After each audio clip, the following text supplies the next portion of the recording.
السلام علیکم اسٹوڈینٹس، آج کا ہمارا ٹاپک سورہ حجرات۔ اس کی ہم آیات پڑھیں گے 14 سے لے کر 18 تک، یعنی آخری 5 آیات ہیں اس سورت کی، کل 18 آیات ہیں۔ تو اس کا ہم ترجمہ اور تشریح پڑھیں گے۔ شروع کرتے ہیں۔ اعوذ باللہ من الشیطان الرجیم، بسم اللہ الرحمن الرحیم۔ قالت الاعراب آمنا، قالت کہتے ہیں آراب عرابی دیہاتی یعنی گوار، آمنا کہ ہم ایمان لائے۔ دیہاتی کہتے ہیں کہ ہم ایمان لے آئے۔ قل کہہ دیجئے لم تؤمنو کہ تم نہیں ایمان لائے، ولیکن اور لیکن قولو کہو اسلمنا کہ ہم اسلام لائے، ہم مسلمان ہوئے۔ اور لما جب کہ یدخل الایمان، اور لما نہیں، یدخل داخل ہوا ایمان فی قلوبکم تمہارے دلوں میں، جب کہ ابھی تک ایمان تمہارے دلوں میں داخل نہیں ہوا ہے۔ وَإِن تُطِيعُوا اور ان اگر تطیعوا تم اطاعت کرو اللہ کی، وَرَسُولَهُ اور اس کے رسول کی، لا یلدکم تو وہ نہیں ضائع کرے گا، کمی نہیں کرے گا، من اعمالکم تمہارے اعمال میں سے شیئن کچھ بھی، ان اللہ بے شک اللہ غفور الرحیم بخشنے والا اور رحم کرنے والا ہے۔ قالت الاعراب، یعنی شروع میں آپ دیکھیں کہ بات کی گئی ہے اعراب سے، کہ اعراب کہتے ہیں، اعراب دیہاتی کو کہتے ہیں، وہ دیہاتی لوگ جو کہ آداب نبوی سے بھی ناواقف تھے، اسلام کی اصل روح سے ناواقف تھے۔ تو یہاں پر کچھ دیہاتی لوگوں کی بات ہوئی ہے۔ تو وہ رسول اللہ صلی اللہ علیہ وسلم کے پاس حاضر ہوتے ہیں اور کہتے ہیں کہ ہم ایمان لے آئے۔ تو قل، اللہ تعالیٰ رسول اللہ صلی اللہ علیہ وسلم سے فرماتے ہیں کہ آپ ان سے کہیں کہ لم تؤمنو تم ایمان نہیں لائے، تم ایمان نہیں لائے، ولیکن قولوا اسلمنا تم یوں مت کہو کہ تم ایمان لائے ہو، کیونکہ ایمان کی اصل روح سے تو تم واقف ہی نہیں ہو۔ یہ مت کہو کہ تم ایمان لائے ہو، بلکہ ہاں یوں کہہ سکتے ہو کہ ہم اسلام لائے ہیں۔ اسلام کا مطلب ہے اطاعت قبول کر لینا، کہ ہم نے مخالفت چھوڑ کر اطاعت قبول کر لی ہے، ہم مطیع ہو گئے ہیں، یوں کہہ لو۔ یہ مت کہو کہ تم ایمان لائے ہو، کیونکہ ایمان کے لیے جو ضروری چیز ہے وہ ہے دل سے تصدیق کرنا۔ تو ایمان تو ولما یدخل الایمان جبکہ داخل نہیں ہوا ابھی ایمان فی قلوبکم تمہارے دلوں میں، ایمان تو تمہارے دلوں میں داخل ہی نہیں ہوا ابھی، تو تم یہ نہیں کہہ سکتے کہ تم ایمان لائے۔ وَإِن تُطِيعُوا اللَّهَ اور اگر تم اطاعت کرو اللہ کی اور اس کے رسول کی، وَإِن تُطِيعُوا اللَّهَ وَرَسُولَهُ یعنی اگر تم اللہ اور اس کے رسول کی اطاعت کرو، یعنی مان لو، سب باتیں مان لو، سب احکامات مان لو، اور یہ بات بھی یعنی جو ایمان ہے وہ تمہارے دلوں تک پہنچ جائے، تم مومن ہو جاؤ، تو اگر یہ سب ہو جائے تو لا یلدکم من اعمالکم شیئا تو اللہ تمہارے اعمال میں ذرا بھی کمی نہیں کرے گا، یعنی اس کے اجر و ثواب میں ذرا کمی نہیں کرے گا، تمہیں تمام اجر جو ہے اللہ پورا اس کا دے گا۔ جو بھی اعمال یعنی ایمان لانے کے بعد جو تم اعمال کرو گے اس کا اللہ تمہیں پورا اجر دے گا، تو اس میں کوئی بھی کمی نہیں کرے گا۔ ان اللہ بے شک اللہ غفور الرحیم بخشنے والا اور رحم کرنے والا ہے، یعنی جو پہلے اعمال ہو چکے ہیں، تم سے سرزد ہو چکے ہیں یا گناہ سرزد ہو چکے ہیں، تو اللہ ان کو بخشنے والا ہے۔ اگر تم اللہ سے توبہ کرتے ہو تو اللہ ان کو بخشنے والا اور رحم کرنے والا ہے۔ اس میں اگر اب ہم دیکھیں تو اس آیت میں جو احکامات دیے گئے ہیں، تو یہاں سب سے پہلے دیکھیں کہ آیت کا شان نزول۔ اس آیت کو سمجھنے کے لیے آیت کا شان نزول وہ ضروری ہے۔ شان نزول سے مراد ہے کہ یہ آیت کس واقعے کے سبب نازل ہوئی ہے. تو اس میں بنی اسد کے کچھ لوگ تھے، یعنی ایک قبیلہ ہے بنو اسد. اس قبیلے کے کچھ لوگ تھے جو رسول اللہ صلی اللہ علیہ وسلم کے پاس حاضر ہوئے، اور وہ کچھ لوگ قحط کے زمانے میں حاضر ہوئے رسول اللہ صلی اللہ علیہ وسلم کے پاس. تب بہت قحط تھا، لوگ کھانے پینے سے جو تنگ تھے. تو یہ لوگ دل سے مومن نہیں تھے، اسلامی احکام و عادات سے بھی بے خبر تھے، غافل تھے. تو انہوں نے مدینہ کے راستے پر غلاظت اور نجاست پھیلا دی، بازاروں میں اشیاء ضرورت کی قیمت بڑھا دی. تو رسول اللہ صلی اللہ علیہ وسلم کے پاس آئے تو ایک جھوٹا دعویٰ کیا اپنے ایمان لانے کا کہ ہم ایمان والے ہیں، ہم مومن ہیں. وہ اس لیے صرف ایمان لائے تھے، اس لیے صرف انہوں نے آ کر اپنے ایمان لانے کی بات کی تھی تاکہ وہ صدقہ اور خیرات میں حقدار بن جائے، ان کو صدقہ اور خیرات مل جائے. تو اس صدقے اور ان صدقات سے وہ اپنی مفلسی دور کر رہے، اس کے سوا ان کا کوئی مقصد نہیں تھا. تو یہ جو آیت ہم نے پڑھی ہے اس کے اندر 3 باتیں ہیں. سب سے پہلے تو آ کر انہوں نے کہا کہ ہم ایمان لائے، آمنا، ہم ایمان لائے، جبکہ اللہ نے فرمایا، کیونکہ اللہ تو جانتے ہیں، اللہ نے فرمایا کہ وہ ایمان نہیں لائے، یعنی وہ جھوٹے ہیں اپنی بات میں. تو سب سے پہلا کام انہوں نے کیا کیا کہ انہوں نے جو ایمان لانے کا دعویٰ کیا ہے وہ اس میں جھوٹے تھے، جھوٹ بولا انہوں نے. اور دوسرا کام جو انہوں نے کیا، رسول اللہ صلی اللہ علیہ وسلم کو دھوکہ دینا چاہا. یعنی پہلا جھوٹ بولا کہ ہم ایمان لائے، اور اس کا مقصد کیا تھا، رسول اللہ صلی اللہ علیہ وسلم کو دھوکہ دینا تاکہ وہ اس دھوکے سے صدقات اور خیرات وغیرہ حاصل کر لیں اور وہ اپنی مفلسی دور کریں. تیسرا پھر انہوں نے آ کر رسول اللہ صلی اللہ علیہ وسلم کے پاس اپنے ایمان لانے کا، جو کہ وہ نہیں لائے تھے، اس پر آپ صلی اللہ علیہ وسلم پر احسان جتلایا کہ دیکھیں ہم تو خود ہی مسلمان ہو کر آپ کے پاس آ گئے ہیں، یا ہم آپ کے پاس حاضر ہو کے خود ہی مسلمان ہو گئے ہیں، جبکہ دوسرے لوگوں کے ساتھ تو آپ کافی عرصے تک، ایک زمانے تک آپ جنگیں لڑتے رہے ہیں ان کے ساتھ. تو ہم تو بغیر کسی جنگ کے آپ کے پاس حاضر ہو کے مسلمان ہو گئے ہیں، اس لیے آپ کو ہماری قدر کرنی چاہیے. تو یہ شان رسالت میں گستاخی تھی، یعنی گستاخی، جھوٹ بھی بولا اور دھوکہ دینے کی بھی کوشش کی اور گستاخی بھی کی. تو اور یہ اپنے آپ کو یعنی احسان جتلایا کہ ہم مسلمان ہیں. تو اس پر اللہ تعالیٰ نے فرمایا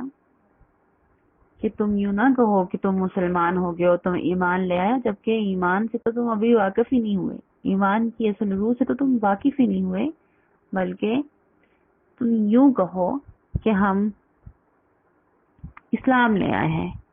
یعنی اسلام کا جو فائدہ ہے وہ بھی انہی کو ہوا، یعنی اگر ایمان لے آتے تو تب بھی تمہارا ہی فائدہ تھا دنیا اور آخرت کا. اگر اسلام لے آئے ہو، اسلام کا مطلب اطاعت قبول کر لی ہے، تو اس میں بھی تمہارا دنیاوی فائدہ یہ تھا کہ تم جنگ وغیرہ سے بچ گئے، تمہارے ساتھ جنگ نہیں کی گئی، اور تم قید ہونے سے تم بچ گئے ہو، جنگ سے بچ گئے ہو. تو تمہارا ہی اس میں فائدہ ہوا ہے، اپنا ہی نفع ہوا ہے تمہارا. تو رسول اللہ صلی اللہ علیہ وسلم پر اس بات کا کوئی احسان نہیں ہے. تو یہ آیت کا شان نزول تھا. آگے دیکھیں کہ اس آیت میں اور کیا بتایا ہے کہ ایمان کا تعلق دل سے ہے. یعنی اللہ تعالیٰ نے فرمایا کہ ایمان تو ولما يدخل الایمان فی قلوبکم، کہ ایمان تو تمہارے دلوں میں داخل نہیں ہوا، ابھی تک داخل نہیں ہوا. تو اس سے پتہ چلتا ہے کہ ایمان کا تعلق محض زبان سے نہیں ہے کہ زبان سے ادا کیا اور ایمان آ گیا دل میں. ایمان کا تعلق دل سے ہے. زبان سے بول دینا کافی نہیں ہے. یعنی اقرار باللسان و تصدیق بالقلب، زبان سے اقرار کرنا اور دل سے تصدیق کرنا. تو زبان سے صرف اقرار کیا تو یہ اسلام ہے، یعنی ظاہری اس کے معنی اگر دیکھے جائیں، اور دل سے اگر تصدیق بھی کی اس کی تو وہ ایمان ہے. اب یہاں پر کہ ایمان اور اسلام میں ایک فرق ہے، وہ سمجھ لیں. یعنی اول تو یہ کہ وہ جو لوگ تھے ان کے دلوں میں ایمان نہ تھا، صرف جھوٹا دعویٰ صرف ظاہری افعال کی بنا پر وہ کر رہے تھے. تو قرآن نے ان کے ایمان کی نفی کی اور کہا کہ وہ تو جھوٹ بول رہے ہیں، تم زیادہ سے زیادہ اسلم نہ کہہ سکتے ہو، کیونکہ اسلام کے لفظی معنی جو ہیں وہ اطاعت کرنے کے ہیں. تو یہ لوگ اپنے ایمان کے دعوے کو سچ ثابت کرنے کے لیے مسلمانوں جیسے اعمال تو کرنے لگ گئے ہیں، لیکن انہی لفظی اعتبار سے ایک اطاعت کا درجہ تو ان کو حاصل ہو گیا، لیکن جو اس کے معنی ہے، ایمان کے جو معنی ہے، وہ ابھی تک اس میں وہ پورے نہیں اترے. تو اب اسلام کی لغوی معنی کیا ہے کہ اطاعت قبول کر لینا، سر تسلیم خم کر لینا. اور جبکہ ویسے تو اسلام میں تو دونوں کا ایک ہی مطلب ہے، اسلام لانا اور ایمان لانا، لیکن لغوی معنی میں تھوڑا سا فرق ہے. ویسے اصطلاحی معنی میں دونوں ایک ہی ہیں. تو اب دیکھیں کہ چاہے ایمان ہے چاہے اسلام ہے، ایمان کا تعلق دل سے ہے، اور اسلام کے جو ظاہری معنی ہے اس سے یہ ہے کہ اس کا تعلق یعنی زبان سے اظہار کر لینا، اطاعت کو قبول کر لینا ہے. تو اللہ کی توحید اور رسول اللہ صلی اللہ علیہ وسلم کی رسالت کو دل سے قبول کرنا ایمان ہے، اور اللہ اور اس کے رسول کی ظاہری اطاعت کو اسلام کہتے ہیں. لیکن ایک بات سمجھنے کی ہے یہاں پر، اس کو دھیان سے سمجھیں کہ اب اگر کسی نے صرف ظاہری یعنی اسلام قبول کیا ہے، اطاعت قبول کر لی ہے، تو وہ بھی اس وقت تک معتبر نہیں، شریعت میں اس وقت تک معتبر نہیں، یعنی قابل اعتبار نہیں، اس کو مانا نہیں جائے گا جب تک کہ دل میں تصدیق نہ آ جائے. ظاہری طور پہ صرف زبان سے اقرار کیا ہے تو تب تک اس کے اسلام کو مانا نہیں جائے گا، وہ اس کا اسلام قابل اعتبار نہیں سمجھا جائے گا جب تک اس کے دل میں تصدیق نہ آ جائے. ورنہ وہ کیا ہوگا؟ ورنہ وہ نفاق ہوگا، وہ منافق ہوگا. اگر صرف زبان سے اقرار کرتا ہے اور دل سے تصدیق نہیں کرتا، دل سے اسلام قبول نہیں کرتا، تو وہ کیا ہوگا؟ وہ منافق ہوگا. اسی طرح جو ایمان ہے، ایمان کیا ہے؟ دل سے تصدیق کرنا.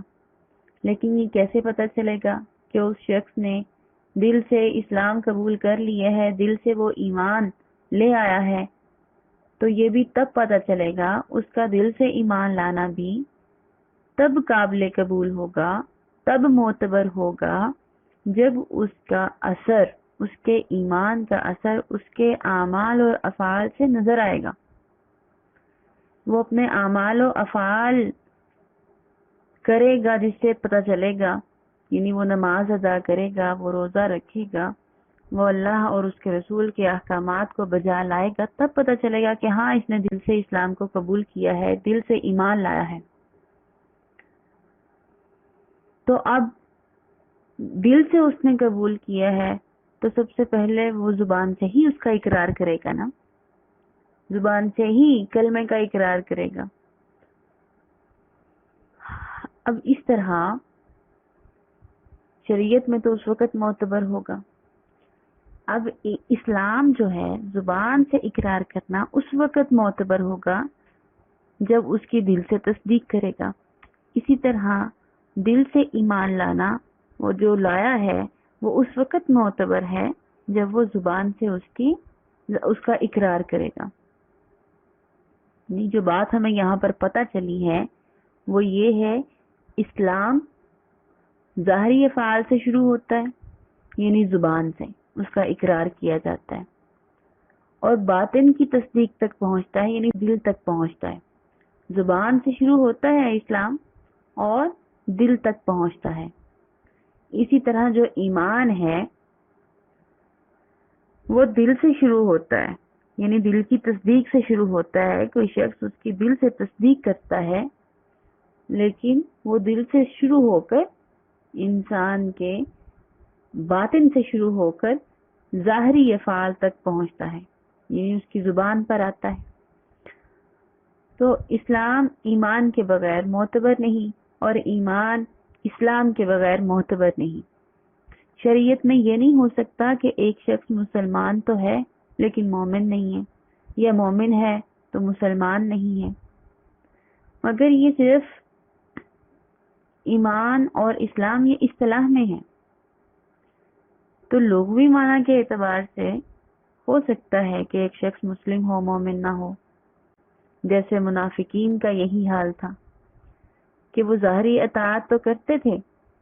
ظاہری طور پر تو وہ احکام کو بجا لاتے تھے، لیکن دل سے مسلمان نہیں تھے۔ ظاہری طور پہ مسلمان کہلاتے تھے مگر دل سے ایمان نہیں لاتے تھے، تو دل میں ایمان نہ ہونے کی وجہ سے وہ مومن نہیں تھے بلکہ وہ منافق تھے۔ امید ہے کہ آپ کو ایمان اور اسلام کا فرق سمجھ آ گیا ہوگا۔ تو آگے اس آیت میں اطاعت اللہ اور اطاعت رسول، اللہ کی اطاعت اور رسول اللہ صلی اللہ علیہ وآلہ وسلم کی اطاعت کا حکم ہے۔ جیسا کہ ہم نے پڑھا ہے کہ ان تطیعوا اللہ ورسولہ، اگر تم اللہ کی اطاعت کر لو گے اور اس کے رسول کی اطاعت کر لو گے، یعنی اپنا ایمان لانے کا جو دعویٰ جس میں تم جھوٹے ہو، اگر تم واقعہ میں حقیقت میں ایمان لے آتے ہو، دل سے اس کی تصدیق بھی کر لیتے ہو، دل سے ایمان قبول کر لیتے ہو، تو پھر اور اللہ اور اس کے رسول کے احکامات ماننے لگتے ہو، صرف ظاہری طور پہ نہیں بلکہ باطنی طور پہ بھی، تو لا یلتکم من اعمالکم شیئا، تو اللہ کے جو احکامات ہیں جو تم پورے کرو گے ایمان لانے کے بعد، جو بھی تمہارے اعمال ہوں گے، جو بھی نیکی کے اعمال، اچھے اعمال تم کرو گے اور اللہ اور اس کے رسول کے احکامات کو بچا لاؤ گے، تو اس کا اللہ تمہیں پورا اجر اور ثواب دے گا، اللہ اس میں ذرا بھی کمی نہیں کرے گا۔ ان اللہ غفور الرحیم، بے شک اللہ بخشنے والا اور رحم کرنے والا ہے، کہ جو تم سے ہو چکا اس کو اللہ بخش، اگر تم توبہ کر لیتے ہو تو اللہ اس کو بخش بھی دے گا، اور اللہ تو بہت ہی رحیم ہے، رحم کرنے والا ہے۔ نیکسٹ آیت ہے آیت نمبر 15۔ انما المؤمنون الذین، بے شک جو مومن ہیں، الذین وہ ہیں، آمنو جو ایمان لائے ہیں، باللہ اللہ پر، ورسولہ اور اس کے رسول پر، ثم پھر لم نہیں، یرتابو وہ شک میں نہیں پڑے، وجاہدو اور جہاد کیا، باموالہم اپنے مالوں سے، وانفسہم اپنے نفسوں سے، فی سبیل اللہ اللہ کے راستے میں، اولئک ھم الصادقون یہی ہیں جو وہ سچے ہیں۔ اس آیت کا جو پچھلی آیت نمبر 14 نمبر آیت ہم نے پڑھی ہے اس کے ساتھ ربط کیا ہے؟ دیکھیں گے پچھلی آیت میں وہ لوگ کہہ رہے تھے کہ ہم ایمان لائے ہیں، جبکہ اللہ نے فرمایا کہ رسول اللہ صلی اللہ علیہ وآلہ وسلم سے کہ آپ ان سے کہیں کہ یہ ایمان والا نہیں ہے، یہ ایسا نہیں کہہ سکتے کیونکہ اللہ تو سب جانتے ہیں۔ تو وہ اپنے ایمان لانے کا جو احسان جتلا رہے تھے کہ ہم تو مومن ہیں، تو آپ کو ہم سے جنگ بھی نہیں کرنی پڑی، دیکھیں ہم پھر بھی ایمان والے ہو گئے ہیں، آپ کو ہم پر محنت بھی نہیں کرنی پڑی، تو آپ کو ہماری قدر کرنی چاہیے۔ تو اللہ نے ان کو یہاں بتایا ہے کہ تم لوگ ایمان والے نہیں ہو، دیکھو ایمان والے تو وہ ہیں کہ ہم سے سنو کہ کامل مومن کون ہوتا ہے، ہم تمہیں بتاتے ہیں۔ اگر تم مومن بننا چاہتے ہو تو ایسے مومن بنو کہ انما المؤمنون، اس آیت میں مومنین کی نشانیاں یا علامات یا ان کی تعریف کی گئی ہے کہ دیکھو مومن تو ایسے ہوتے ہیں، پورے مومن تو وہ ہیں جو اللہ پر ایمان لائے ہیں، آمنوا باللہ، جو اللہ پر اور اس کے رسول پر، رسول ہی اور اس کے رسول پر، اللہ پر اور اس کے رسول پر ایمان لائے ہیں، اور پھر ثم لم یرتابوا، پھر وہ پھرے نہیں اس سے، پھر وہ اس میں شک میں نہیں پڑے کہ ان کے دل میں کسی قسم کا شک نہیں آیا، وہ اس پر ڈٹے رہے ہیں ساری عمر، ثم لم یرتابوا، وہ پھر ہمیشہ اس پر قائم رہے ہیں، ڈٹے رہے ہیں، یعنی شک نہیں کیا۔ جیسے آپ صلی اللہ علیہ وآلہ وسلم نے فرمایا کہ قل آمنت، تم کہو کہ میں ایمان لایا، ثم استقم بھی، پھر اس پر ڈٹ جاؤ۔ ایمان لانا اور پھر اس پر ڈٹ جانا، ڈٹ جانے سے مراد ہے کہ اس میں کسی قسم کی بھی شک کی گنجائش نہیں ہے، اللہ اور اس کے رسول کے ہر حکم کو بجا لانا اور کسی حکم میں کسی طرح کا بھی تردد نہ کرنا، شک نہ کرنا۔ پھر وجاہدوا، اور پھر انہوں نے جہاد بھی کیا، وہ ایسے مومن ہیں جو ایمان لائے ہیں، انہوں نے جہاد کیا بِأَمْوَالِهِمْ، اور جہاد صرف خالی وہ کوشش نہیں تھی بلکہ انہوں نے اپنی مالوں کے ساتھ جہاد کیا، اپنے مال کے ذریعے جہاد کیا، وَأَنفُسِهِمْ، اور اپنے نفسوں کے ساتھ، اپنی جانوں کے ساتھ جہاد کیا، فی سبیل اللہ، اللہ کے راستے میں۔ صرف یہ نہیں ہے کہ انہوں نے کہہ دیا کہ ہم ایمان لائے اور کافی ہو گیا، بلکہ انہوں نے اپنے مال اور اپنی جانیں اللہ کے راستے میں، اللہ کے دین کے لیے انہوں نے وقف کر دی، انہوں نے محنت کی۔ اور اولئک هم الصادقون، اور وہ سچے ہیں، یعنی یہاں پر ایک بات تو یہ کہ وہ سچ بولنے والے ہیں، وہ سچ بولتے ہیں، وہ جھوٹ نہیں بولتے۔ دوسرے یہاں پر یہ بتایا کہ جس طرح تم لوگوں نے آ کر کہہ دیا کہ ہم ایمان لائے ہیں، حالانکہ تم ایمان نہیں لائے تھے، تو تم اپنے دعوے میں جھوٹے ہو، جبکہ وہ جو مومن ہیں جو ایمان لائے ہیں اللہ پر، وہ ایسے ہوتے ہیں، اللہ اور اس کے رسول پر ایمان بھی لائے اور پھر اس میں کسی قسم کا شک بھی نہیں کیا، کسی حکم اللہ تعالیٰ کے کسی بھی حکم میں وہ کسی تردد میں نہیں پڑے، پھر انہوں نے جہاد بھی کیا اپنے مالوں کے ساتھ، اپنے نفسوں کے ساتھ اللہ کے راستے میں، اور پھر وہ سچے ہیں، یعنی وہ اپنے دعوے میں سچے ہیں کہ وہ ایمان والے ہیں۔ تو وہ جو انہوں نے دعویٰ کیا تھا تو وہ اپنے یعنی کہ کامل ایمان میں، اپنے کامل ایمان میں سچے ہیں، یعنی اگر انہوں نے زبان سے اقرار کیا ہے تو دل سے اس کی تصدیق بھی کی ہے،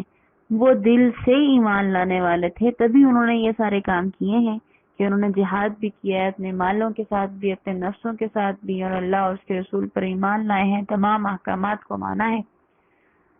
وہ سچے ہیں اپنی بات میں، اپنے دعوے میں۔ وہ اگر کہیں گے کہ ہم ایمان والے ہیں تو وہ اپنے دعوے میں سچے ہوں گے، اولئک هم الصادقون، وہی سچے ہیں۔ پھر دیکھیں کہ اس آیت میں جو مومن کی خاص علامات اور مومن کی تعریف اللہ نے بیان فرمائی ہے، وہ پوائنٹس یہاں پہ لکھے ہیں کہ ایمان باللہ پہلی مومن کی علامت، ہم اس کو علامات بھی کہہ سکتے ہیں کہ مومن کی پہلی علامت کیا ہے کہ وہ اللہ پر ایمان رکھتا ہے، دل سے ایمان لاتا ہے، وہ زبان سے تصدیق بھی کرتا ہے اور دل سے ایمان بھی لاتا ہے۔ اور ایمان، اللہ پر ایمان لانا کیا ہے؟ اللہ کی وحدانیت پر ایمان رکھتا ہے، وہ اس بات پر ایمان رکھتا ہے کہ وہ اپنے ذات میں، اپنے صفات میں، اپنے افعال میں، اور وہ یکتا ہے، اس کا کوئی شریک نہیں ہے، وہ واحد ہے، یعنی وہ شرک بھی نہیں کرتا اور اللہ کی عبادات میں کسی کو شریک نہیں ٹھہراتا، وہ اللہ کی ذات میں شریک نہیں ٹھہراتا، وہ اللہ کے افعال میں شریک نہیں ٹھہراتا، اور رسول اللہ صلی اللہ علیہ وآلہ وسلم پر وہ ایمان لاتا ہے تو اس کے رسول پر بھی ایمان لاتا ہے، یعنی اللہ کے جو احکامات ہیں ان کو بھی بجا لاتا ہے، اور رسول کے احکامات، رسول کی سنتوں کو محبوب رکھتا ہے۔ وہ اپنے نفس پر اپنے نفس کو فوقیت نہیں دیتا، رسول اللہ صلی اللہ علیہ وسلم کے کسی حکم پر اپنے نفس کو فوقیت نہیں دیتا، اور پھر وہ اللہ کے رسول پر ایمان لاتا ہے، اور اللہ مومنوں کو، جیسے یہاں پر جو مومن کی ایک علامت کے طور پہ اللہ نے بتایا ہے کہ وہ ایسے رسول کے ساتھ آ کر جھوٹ نہیں بولتے، وہ رسول کو آ کر دھوکہ نہیں دیتے، بلکہ ان پر ایمان رکھتے ہیں، ان کے ایک حکم پر اپنی جانیں تک قربان کر دیتے ہیں، وہی مومن ہوتے ہیں۔ ان کی سنتوں کو، بلکہ ان کی مجلس میں وہ آداب کو ملحوظ رکھتے ہیں، ان کا لحاظ رکھتے ہیں، رسول اللہ صلی اللہ علیہ وآلہ وسلم کے مجلس میں یا ان کی شان میں کسی قسم کی گستاخی نہیں کرتے، وہ رسول پر دل سے ایمان لاتے ہیں، اور بغیر شک و شبہ کے احکامات الہی ماننا، یعنی کسی اللہ تعالیٰ کے اور اللہ کے رسول کے کسی حکم میں وہ تردد نہیں کرتے، اور ایسی کسی بات کا اظہار نہیں کرتے کہ جس میں کوئی شک و شبہ، کسی بھی شک و شبہ کی گنجائش نہیں ہوتی۔ اور اللہ اور اس کے رسول اگر ان کو، جیسے حضرت ابراہیم علیہ السلام کو ان کے بیٹے کو قربان کرنے کا حکم ہوا تھا اور ان کو خواب آتا رہا، تو انہوں نے اس میں کسی قسم کا شک یا شبہ نہیں اپنے دل میں آنے دیا، جبکہ شیطان نے بہکایا بھی، اور انہوں نے اس کے بہکاوے کو بھی نہ سنا، بلکہ اس کو پتھر مارے، کنکریاں ماری، اور اللہ کے حکم میں بالکل بھی تردد نہیں کیا، پسو پیش سے کام نہیں لیا، اللہ کے حکم کو بجا لائے، وہ کیسا بھی تھا۔ اسی طرح رسول اللہ صلی اللہ علیہ وآلہ وسلم جو تھے وہ، یعنی حضرت ابراہیم علیہ السلام کی مثال میں نے دی ہے کہ وہ ایک مومن تھے، ٹھیک ہے، تو وہ اللہ کے احکامات میں کسی قسم کا جو نہیں رکھا، انہوں نے کوئی بھی ایسی بات کہ شک و شبہ میں نہیں پڑے کہ پتہ نہیں یہ ٹھیک ہے یا ایسا حکم کیوں ہے، یا کوئی بھی کیوں اور کیا، ان کے احکامات کو بجا لانے میں یہ بات ان کے پیش نظر نہیں ہوتی تھی، یا ان کے دل میں شیطان کوئی وسوسہ یا وہم نہیں ڈال سکتا تھا۔ اگر رسول اللہ صلی اللہ علیہ وآلہ وسلم ایک اشارہ فرماتے اور فرماتے کہ یہاں جہاد کے لیے، تو آپ نے دیکھا ہے غزوہ بدر میں، پڑھا ہے آپ لوگوں نے کہ صرف 313 صحابہ تھے جو 1000 کے مقابلے میں آئے۔ انہوں نے اس وقت یہ تو نہیں کہا کہ ہمارے پاس تو وسائل نہیں ہیں، ہماری تو فوج کم ہے، ہم تعداد میں تھوڑے ہیں، ہم کمزور ہیں، کچھ بھی ایسی بات نہیں کی، بلکہ رسول اللہ صلی اللہ علیہ وآلہ وسلم کا حکم تھا تو وہ اپنی جانیں قربان کرنے کے لیے حاضر ہو گئے۔ تو آگے بات ہے جہاد کی، کہ ایک ان کی بڑی نشانی مومن کی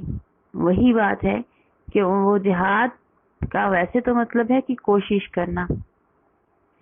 لیکن انہوں نے صرف یہ دین اسلام کے لیے صرف جو زبانی والی کوشش ہے وہ نہیں کی، بلکہ اس میں جو سب سے مشکل بات ہوتی ہے وہ ہے مال کے ساتھ اور نفس کے ساتھ جہاد کرنا، یعنی اپنے مالوں کو اللہ کے راستے میں قربان کرنا۔ تو دنیا میں انسان مال کو زیادہ محبوب رکھتا ہے، تو یہاں پر مال کا لفظ کہ انہوں نے مال کے ساتھ جہاد کیا، یہ بول کر اللہ نے فرما دیا یہاں پر مومنوں کی نشانی ہے کہ وہ دنیا کے مال کو محبوب نہیں رکھتے، وہ اپنی جیبوں میں نہیں بھرتے، وہ اس سے اپنی تجوریاں نہیں بھرتے، بلکہ وہ اللہ کے راستے میں اس کو خرچ کرتے ہیں، جہاں ضرورت پڑے وہاں خرچ کرتے ہیں،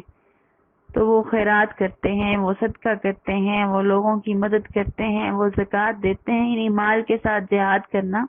تو جہاد میں اللہ کے راستے میں دین اسلام کو پھیلانے کے لیے جو مال کے ساتھ کوشش کرتے ہیں، وہ اپنے مال کو خرچ کر کے اس کے ذریعے کوشش کرتے ہیں، تو یہ بھی کر لیتے ہیں کچھ لوگ، لیکن اس سے بھی زیادہ مشکل کام ہے جہاد بھی نفس، اپنے صرف مال خرچ کرنا نہیں بلکہ اپنی جان کو اللہ کے راستے میں قربان کر دینا ہے، اپنے نفسوں کے ساتھ وہ جہاد کرتے ہیں۔ تو یہ ان کی ایک خاص علامت یہاں پہ بتائی ہے۔ اور پھر کہ سچ بولنا، جو مومن ہیں وہ سچ بولتے ہیں، جیسا کہ ایک حدیث ہے،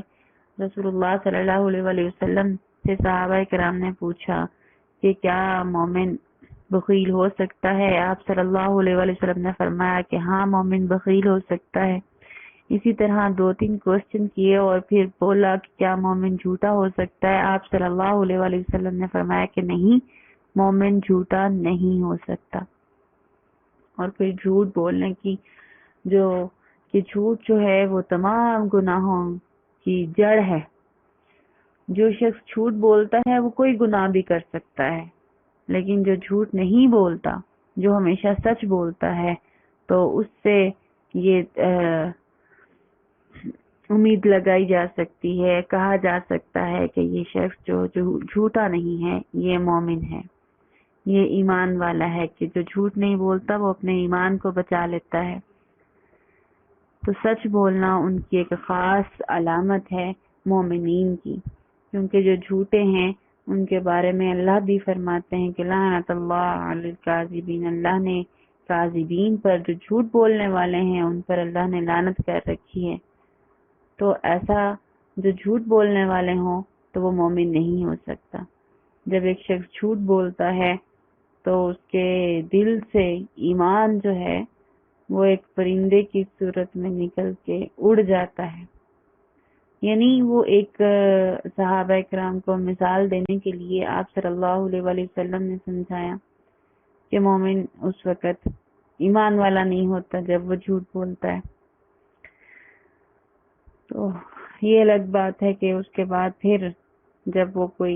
وہ توبہ کر لیتا ہے تو ایمان دوبارہ اس کے دل میں آ جاتا ہے، تو توبہ ضروری ہے۔ تو جھوٹ بولنا یہ ایک بڑا گناہ ہے، تو مومن کی خاص علامت کے طور پہ اللہ نے یہاں بیان فرما دیا سچ کی تعریف،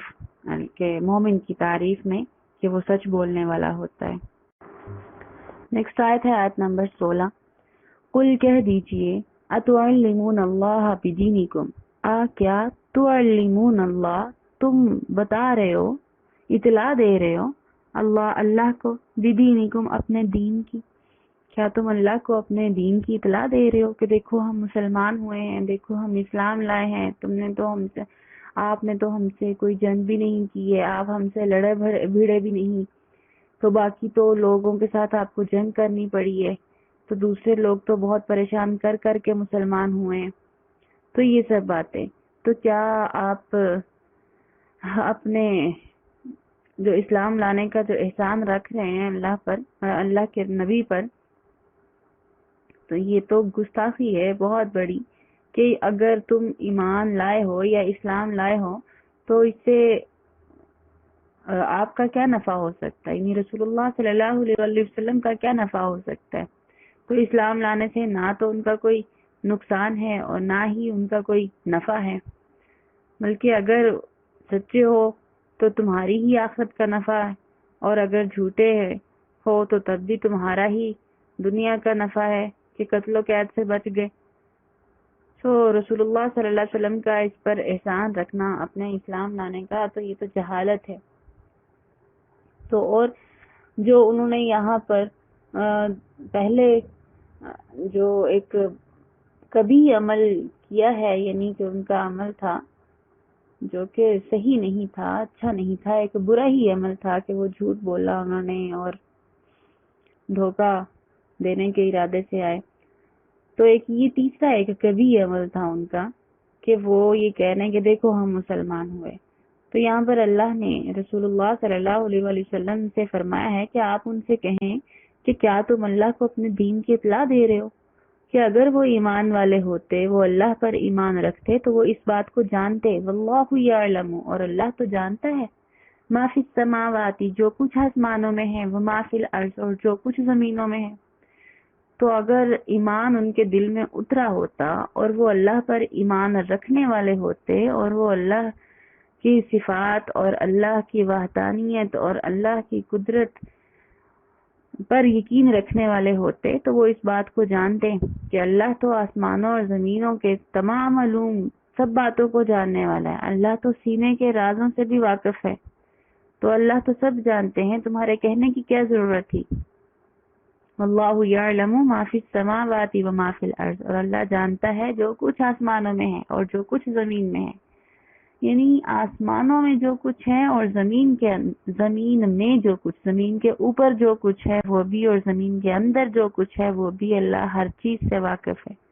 واللہ بکل شیء علیم، اور اللہ تو ہر چیز کا جاننے والا ہے۔ واللہ، اور اللہ، بکل شیء علیم،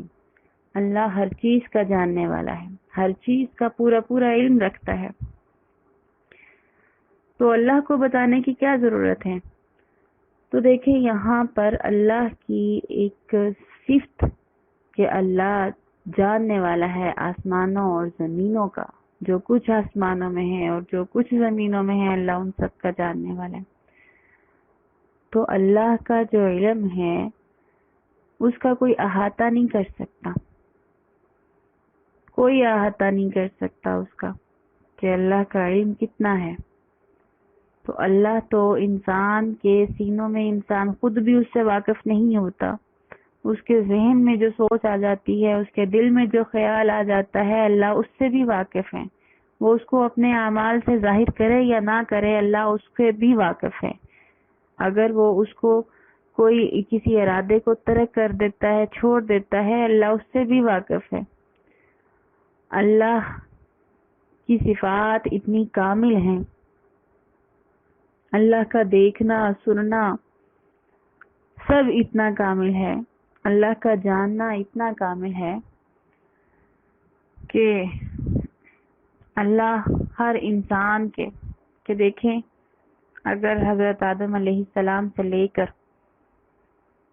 قیامت تک آنے والا جو آخری انسان ہے،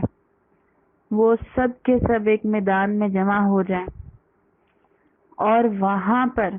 ایک ہی وقت میں وہ اللہ سے دعائیں مانگیں، چاہے وہ بول کر چاہے وہ دل سے، اگر وہ بول کر بھی مانگتے ہیں تو اللہ ان سب کی بات سننے پر قادر ہے۔ تو انسان کا دیکھیں سننا کتنا ناقص ہے کہ دو لوگ آپس میں یا دو لوگ ایک وقت میں بات کر رہے ہوں تو اس کو سمجھ نہیں سکتے، ایک کو کہنا پڑتا ہے کہ خاموش ہو جائے اور دوسرا بولے۔ تو اسی طرح اللہ کا جاننا اتنا کامل ہے کہ ہم تو نہیں جان سکتے کسی کے دل میں کیا ہے، جو وہ زبان سے کہہ رہا ہے، بلکہ ہم تو اس کو بھی ٹھیک سے نہیں جان سکتے۔ بعض دفعہ ایسا ہوتا ہے سمجھنے میں ہمیں غلطی ہو جاتی ہے، ایک شخص کہتا کچھ ہے، ہم سمجھتے کچھ ہیں، تو اس کو کہنا پڑتا ہے کہ نہیں میرا مطلب یہ نہیں تھا، بلکہ میرا تو مطلب یہ تھا، میں نے یہ بات اس لحاظ سے کی ہے۔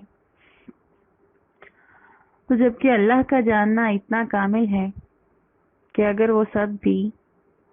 اپنے دل میں اللہ سے مانگے تو اللہ سب کی جان لینے پر قادر ہے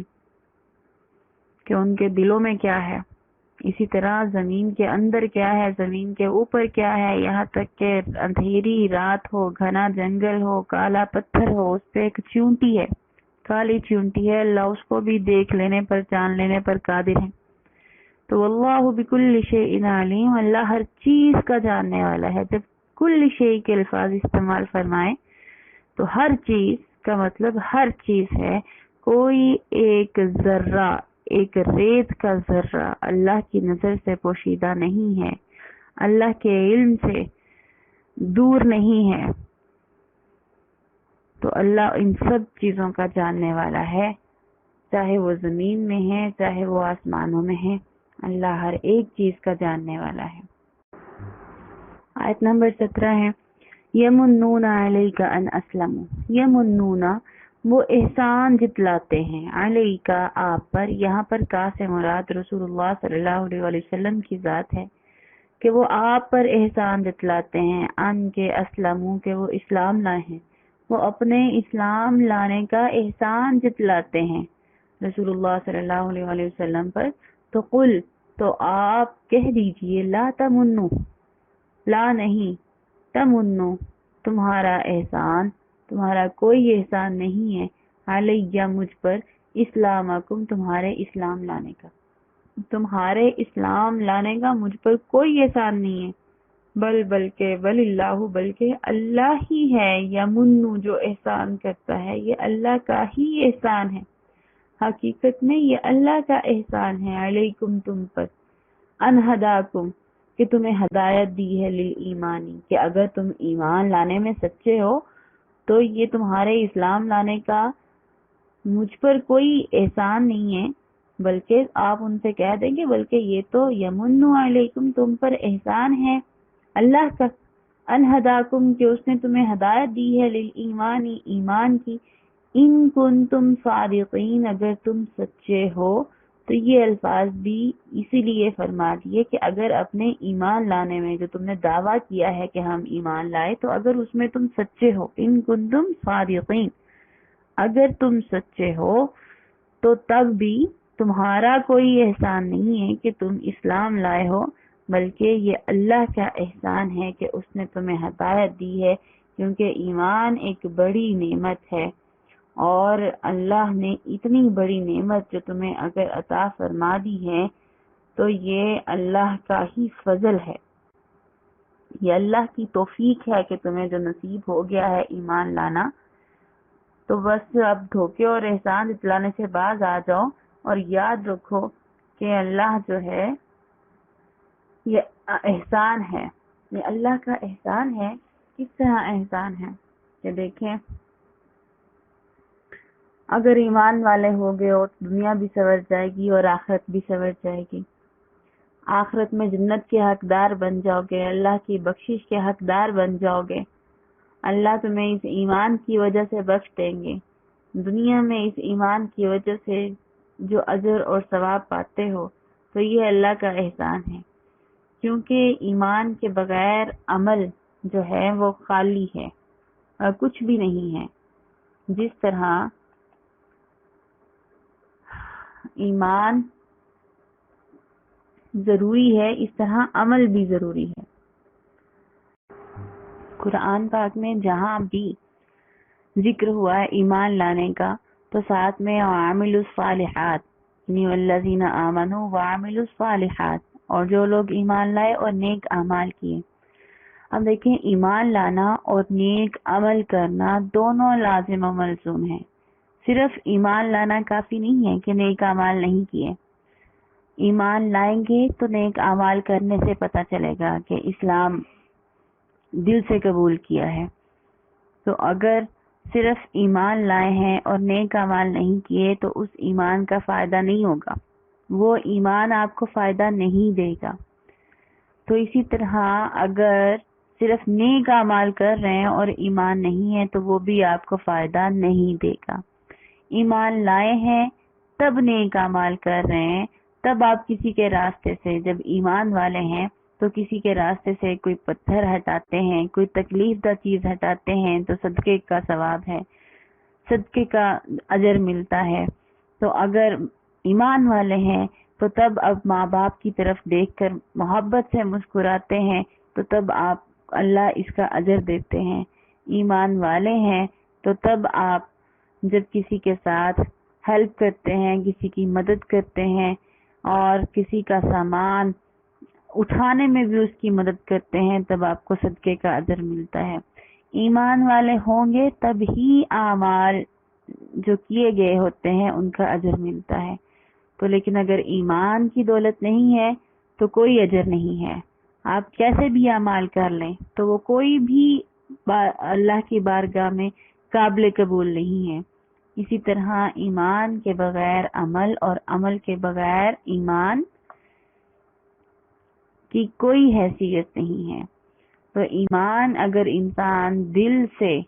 لاتا ہے تو اس کا مطلب ہے وہ اپنے ظاہری اعمال اور افعال سے اس کو پروف بھی کرے گا، ثابت بھی کرے گا. وہ ضرور اپنے ظاہری اعمال سے وہ نیکیاں کرے گا، تو یہ اس بات کا ثبوت ہوگا کہ دل سے ایمان لایا ہے. اور اگر کوئی دل سے ایمان لایا ہے تو یہ اس پر اللہ کا بڑا احسان ہے کہ اللہ نے اس کو توفیق بخشی ہے اور وہ اس کے آخرت میں کامیابی کا ایک ذریعہ بن جائے گا. آیت نمبر 18 ہے، آخری آیت ہے. ان اللہ، بے شک اللہ، یعلم جانتا ہے، غیب السماواتی، جو کچھ غیب السماواتی آسمانوں کے غیب کو، یعنی غیب کے علم کو، پوشیدہ باتوں کو، والارض اور زمین، آسمان اور زمین، آسمانوں اور زمین کی پوشیدہ باتوں کو بھی جانتا ہے. واللہ، اور اللہ، بصیرہم، دیکھنے والا ہے، بما تعملون، جو تم کرتے ہو. دیکھیں یہ وہی آیت جو ہم نے پہلے پڑھی تھی پیچھے، اس سے ہی ہے، جیسا کہ اللہ جانتا ہے ہر چیز کا. اللہ بکل شیء علیم، اللہ ہر چیز کا جاننے والا ہے. تو یہاں پر اللہ کی وہ جاننے کی صفت کو ہی مزید دوسرے طریقے سے بیان فرمایا ہے کہ اللہ آسمانوں کی اور زمین کی پوشیدہ باتوں کو بھی جانتا ہے، کہ جو چھپی ہوئی چیزیں ہیں، جو ظاہر نہیں ہوتی، جو کسی کو نظر نہیں آ سکتی، اللہ ان کو بھی جاننے والا ہے. تو یہ آیت دوبارہ آ گئی ہے، تو میں جو بات آپ سے پہلے کر رہی تھی، چلے میں اس کو دوبارہ سے آپ کو مزید کلیئر کر دیتی ہوں. تو وہ میں نے شارٹ کر دی تھی، تو مزید آپ کو سمجھانے کے لیے دوبارہ سے میں اپنی بات کو وہیں سے شروع کرتی ہوں کہ اللہ کا جو سننا ہے، اللہ کا دیکھنا ہے، اللہ کا جاننا ہے، وہ سب کامل ہے. انسان کا سننا، دیکھنا اور جاننا ناقص ہے. انسان کا دیکھنا تو یہاں پہ ہے واللہ بصیر بما تعملون، اور اللہ بصارت ہے، یعنی دیکھتا ہے جو تم کرتے ہو. تو جو کرتے ہو، جو سوچتے ہو، جو بولتے ہو، جو دماغ میں ہے، جو دل میں ہے، اللہ ہر چیز کو جانتا ہے اور دیکھنے والا ہے. تو اللہ کا دیکھنا کتنا کامل ہے کہ اللہ ہر چیز کو دیکھنے والا ہے، جاننے والا ہے. انسان کا دیکھنا کتنا ناقص ہے کہ وہ دیوار سے، یا جہاں پر وہ بیٹھا ہے، وہ ایک دروازہ اگر بند ہے یا دیوار ہے تو وہ ایک کمرے میں دیکھ سکتا ہے، اس سے باہر نہیں دیکھ سکتا. بس جہاں تک اس کی نظر جاتی ہے، آگے رکاوٹ آ گئی ہے، وہ اس کے پیچھے نہیں دیکھ سکتا. تو انسان کا سننا بھی اسی طرح ناقص ہے کہ وہ دو لوگوں کی بات کو ایک ساتھ نہیں سن سکتا. تو اللہ کا دیکھنا کامل ہے، جیسا کہ میں نے پہلے مثال دی ہے کہ اللہ اندھیری رات گھنے جنگل میں کالے پتھر پر ایک کالی چیونٹی کو دیکھنے پر بھی قادر ہے. تو اللہ سمندروں کی تہوں میں جو مخلوق اللہ نے بنائی ہے، اللہ اس کو بھی دیکھنے پر قادر ہے. تو انسان اس چیز پر قادر نہیں ہے. انسان کی تمام جو سماعت ہے، بصارت ہے، وہ سب ناقص ہے. تو اللہ کے خزانے اتنے کامل ہیں کہ وہ حضرت آدم علیہ السلام سے لے کر قیامت تک آنے والا آخری شخص، اگر وہ سب بچے، بوڑھے، جوان، عورتیں، ہر شخص ایک میدان میں جمع ہو کر اللہ سے مانگے، اللہ ان سب کی سن لینے پر بھی قادر ہے. ان کے دلوں میں جو کچھ ہے وہ جان لینے پر بھی قادر ہے. اور جو وہ مانگ لیں، اللہ ہر ایک کو ان کی مرضی کے مطابق دے دینے پر بھی قادر ہیں. تب بھی اللہ ان کی مرضی کے مطابق عطا کر دیں. تو اللہ کے خزانے اتنے کامل ہیں کہ اتنی بھی کمی نہیں آئے گی اللہ کے خزانوں میں، جتنی اگر ایک سوئی کو سمندر کے پانی میں ڈبو کر نکال لیا جائے تو سمندر کے پانی میں کمی آ جائے. تو اللہ کے خزانوں میں اتنی بھی کمی نہیں آنے والی. تو یہ یقین رکھیں اس بات کا کہ اللہ غیب کو جاننے والا ہے، اور اللہ کے علاوہ غیب کو کوئی بھی نہیں جانتا، کوئی بھی پوشیدہ باتوں کو جاننے والا نہیں ہے. یہاں پر ایک بات سمجھنے والی ہے، وہ یہ ہے کہ جو لوگ آج کل یہ پیروں فقیروں کے پاس چلے جاتے ہیں، وہ عامل بابا ہے، وہ فلاں ہے، وہ آپ کو بتا دے گا کہ اگر ہمارے گھر میں کوئی مسئلہ چل رہا ہے تو وہ کیوں چل رہا ہے، تو وہ عمل بھی کر دے گا اور سب ٹھیک ہو جائے گا، یہ سب فضولیات میں سے ہے۔ کوئی غیب کا علم نہیں جان سکتا، کوئی پوشیدہ باتوں کو نہیں جان سکتا۔ ایک بات کا آپ کو نہیں پتا، آپ کے ساتھ معاملہ چل رہا ہے، آپ کے گھر میں خرابی چل رہی ہے، اگر آپ اس کو نہیں جان سکتے، کوئی ایسا شخص جس کو پتہ ہی نہیں ہے، آپ اس کے پاس جا کے پوچھ رہے ہیں کہ بھی ہمارے گھر میں یہ مسئلہ ہے، کیوں چل رہا ہے، وہ عمل کرے گا اور آپ کو بتائے گا کہ آپ پر کسی نے جادو کیا ہوا ہے، اور جادو بھی فلاں فلاں شخص نے کیا ہوا ہے آپ کے گھر میں سے۔ تو یہ تو گھروں میں فساد پیدا کرنے والی بات ہے، اور ہم لوگ یقین بھی کر لیتے ہیں کہ ہاں جی بالکل ایسا ہی ہوا ہوگا، وہ اسی لیے فلاں ہوا تھا، وہ اسی لیے پھپھو آئی تھی، وہ اسی لیے فلاں گیا تھا۔ تو ہم ایسی باتوں پر یقین بھی کر کے بیٹھ جاتے ہیں، حالانکہ اللہ نے ہمیں قرآن میں بارہا بتایا ہے کہ اللہ کے سوا غیب کی باتوں کو جاننے والا اور کوئی نہیں ہے، تو پوشیدہ باتوں کو جاننے والا کوئی نہیں ہے، یہ سب دھوکے باز ہیں، سب غلط ہیں۔ تو صرف اس بات کا یقین رکھیں، یہ اگر ہم ایسے لوگوں پر یقین کریں گے تو یہ شرک کی ہی ایک قسم ہے، کیونکہ یہ اللہ کی ہی صفت ہے کہ وہ پوشیدہ باتوں کو جانتا ہے۔ اگر ہم اللہ کی صفات میں کسی دوسرے کو شریک کر لیں کہ اس کو بھی پتا ہے، وہ بھی بتا سکتا ہے کہ ہمارے گھر میں یہ مسئلہ ہے، کیوں ہے، کس کی وجہ سے ہے، اگر ہم اس بات کا یقین کر لیتے ہیں تو اس کا مطلب ہے کہ ہم اللہ کے ساتھ شریک ٹھہرا رہے ہیں، اللہ کی صفات کے ساتھ شریک ٹھہرا رہے ہیں۔ اور آپ کو پتا ہونا چاہیے کہ اللہ کا جو حق ہے وہ اللہ کو نہیں ہم نے ادا کیا، یعنی اللہ کا وحدانیت کا حق ہم نے اگر ادا نہیں کیا، توحید کا حق ہم نے ادا نہیں کیا، تو حق نہ ادا کرنے والا جو ہوتا ہے وہ ظالم ہوتا ہے۔ تو جو اللہ کا حق جو بنتا ہے ادا نہیں کرتا تو وہ ظالم ہوگا، اور سب سے بڑا ظالم کون ہے؟ جو شرک کرنے والا ہے۔ اللہ کا حق ادا نہ کرنا یعنی اللہ کی وحدانیت کو تسلیم نہ کرنا، اس کے ساتھ کسی کو شریک ٹھہرا دینا، یہ سب سے بڑا ظلم ہے۔ ان الشرک لظلم عظیم، بے شک جو شرک ہے وہ سب سے بڑا ظلم ہے۔ اور اللہ فرماتے ہیں میں ہر گناہ معاف کر سکتا ہوں، میں ہر گناہ معاف کر دوں گا، لیکن میں شرک کو معاف نہیں کروں گا۔ اللہ فرماتے ہیں قیامت کے روز تم میرے پاس اس حالت میں آؤ کہ تم نے اتنے گناہ کیے ہوں کہ جتنے درخت ہیں ایک زمین پر، جتنے درخت ہیں، یا تمہارے گناہ آسمان کی بلندیوں کو چھو رہے ہوں، اتنے گناہ ہو تمہارے تو میں وہ سارے معاف کر دوں گا، مجھے کوئی پرواہ نہیں ہے، مجھے کوئی پرواہ نہیں ہوگی کہ میں ان سارے گناہوں کو معاف کر دوں گا۔ ہاں بس ان گناہوں میں شرک نہ ہو، اگر شرک ہوگا تو میں وہ معاف نہیں کروں گا۔ تو اللہ ہی غیب کی باتوں کو، پوشیدہ باتوں کو جاننے والا ہے، بس وہی ہے، اس کے علاوہ کوئی ذات نہیں ہے۔ اور ہمیں ان باتوں سے، اللہ کی صفات میں بھی شریک ٹھہرانے سے، اللہ کی عبادات میں شریک ٹھہرانے سے، عبادات میں شریک ٹھہرانے کا کہ سجدے کا حق صرف اللہ کو ہے۔ اگر اللہ کی ذات کے سوا کسی کو سجدہ کیا جائے تو اس کا مطلب ہے آپ نے، یا کسی سے دعا کی جائے، کسی سے بات حاجت اپنی مانگی جائے، تو اس کا مطلب ہے کہ اللہ کی عبادات میں بھی شریک ٹھہرایا۔ تو شرک سے بچنا چاہیے جتنا ہو سکے، وہی کامل ہے، اس کے علاوہ کوئی ذات کامل نہیں ہے، وہی دینے والی ذات ہے، وہی لے لینے والی ذات ہے، ہر نفع و نقصان کا مالک وہی ہے، اور اللہ ہی غیب کو جاننے والا ہے، اللہ ہی عالم الغیب ہے، وہ تمام عالم کو جاننے والا ہے، اس کے سوا کوئی نہیں ہے۔ تو اس بات پر یقین رکھنا اور اپنے آپ کو شرک سے بچانا، اللہ ہم سب کو ان